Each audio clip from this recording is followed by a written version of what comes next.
Salut à tous, hello mes nanas. Alors avant de regarder cette vidéo, je vous invite à regarder dans la description, vous aurez le lien de mon compte Tipeee. N'hésitez pas à me faire un don et en regardant la vidéo, regardez bien les pubs. Pour vous, c'est rien, mais pour moi, c'est beaucoup.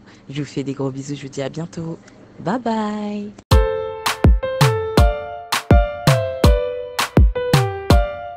Hello mes nanas, je vous retrouve pour une nouvelle vidéo que j'ai intitulée S'assumer sans se déplumer.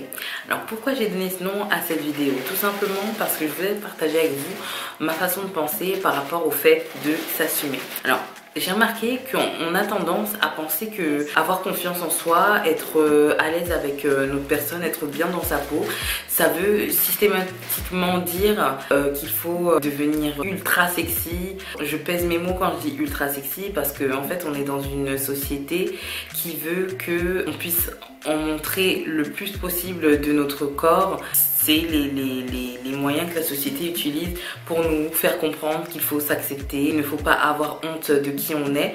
Alors ne pas avoir honte de qui on est, ça veut pas dire qu'il faut tout montrer. S'assumer, ça veut pas dire qu'il faut tout enlever ou être dans l'excès en fait. Je trouve ça dommage que des femmes, par exemple des femmes rondes, décident de dévoiler en fait leur intimité, dévoiler leur corps, dévoiler ce qui leur est propre aux yeux de tous, sous prétexte qu'elles s'assument, sous prétexte qu'elles se sentent bien dans leur peau. Pour moi, se sentir bien dans sa peau, c'est aussi savoir ce qui est bon pour soi. Et ce qui est bon pour soi, c'est pas forcément de tout montrer, de tout divulguer. Sinon, il n'y a plus rien à découvrir. Et c'est vrai qu'avant, j'avais tendance à me dire, étant donné que je pars, entre guillemets, avec un déficit ou un défaut, je sais pas comment l'appeler, déjà que je pars avec un défaut, il faudrait que si je suis sexy, je sois trop sexy. Je me trouvais super grosse, il fallait que je sois super sexy, super maquillée, super tout. Après, c'est pas beau. En fait, c'est pas beau. On peut bien décider de mettre des choses qui nous vont sans pour autant décider ou accepter d'être vulgaire. Donc je voudrais vraiment qu'on sache faire la différence entre le beau, le charmant et le vulgaire. Parce que parfois sexy rime avec vulgaire et ça c'est vraiment dommage. C'est dommage parce qu'il y a des femmes qui sont très belles mais elles vont faire étalage de leur corps ou excessivement sous prétexte qu'elles s'assument. Et je sais pas exactement si le fait de se dévoiler comme ça c'est une preuve du fait de s'assumer. J'en suis pas sûre. J'en suis pas sûre. Et je pense vraiment qu'il faudrait d'abord chercher une tenue vestimentaire qui soit adaptée à sa morphologie avant de vouloir chercher quelque chose qui dévoilerait tout. En fait, chercher une tenue qui est adaptée, qui est chic, qui est classe et qui fait qu'on vous trouve belle et que vous vous trouvez belle d'abord. Mais le fait de tout montrer, de vouloir tout dévoiler, franchement, je suis pas forcément pour. Je suis pas forcément pour et je pense qu'il y a tellement de belles pièces.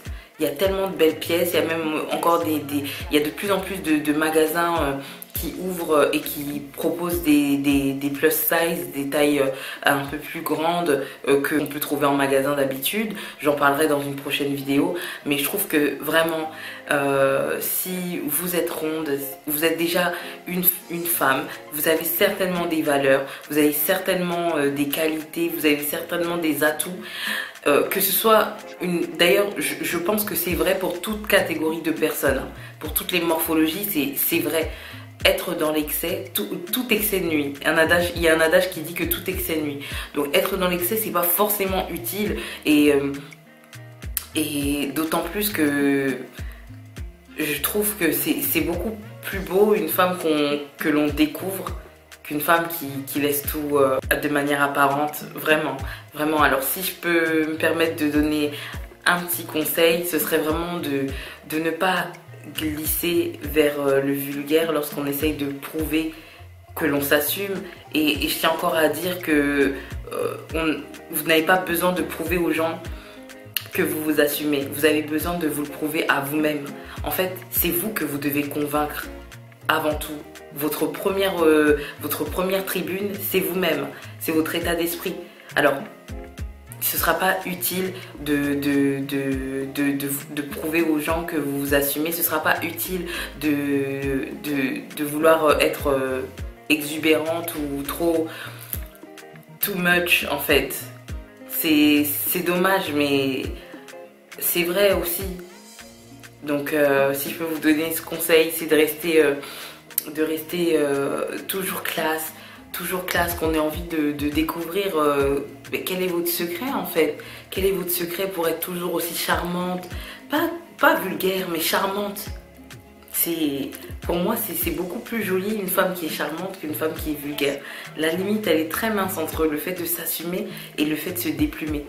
Donc de se déshabiller aux yeux de tous. Je vois pas l'intérêt en fait.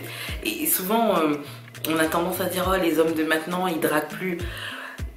J'ai l'impression qu'on peut peut-être se dire bah, ils draguent plus parce qu'ils voient déjà tout en fait. Ils ont déjà tous les goûts sont dans la nature, ils ont déjà tout à portée de la main. Si il n'y a pas une part de suspense dans ce qu'on veut proposer, même dans un film, enfin je veux dire il y a une bande-annonce. Une bande-annonce elle dévoile pas tout le film. Si vous vous dévoilez déjà, c'est pas intéressant. Et je veux vraiment insister, pour terminer, je voudrais vraiment insister sur le fait que vouloir être bien dans sa peau, vouloir démontrer que l'on s'assume, ce n'est pas forcément se déshabiller, ce n'est pas forcément tomber dans le vulgaire. Voilà, essayez de garder une part de secret, qu'on puisse découvrir qui vous êtes parce que vous êtes une personne tellement intéressante. Vous avez certainement quelque chose à faire découvrir et cette chose-là, on n'a pas envie de le savoir tout de suite en fait. C'est ça qu'on appelle une découverte, c'est creuser, chercher et trouver. J'espère que cette vidéo elle vous aura plu. En tout cas, je vous propose de liker, de la partager et de cliquer sur la petite cloche pour avoir les notifications de mes prochaines vidéos. Voilà, je vous fais un gros bisou. Bye bye.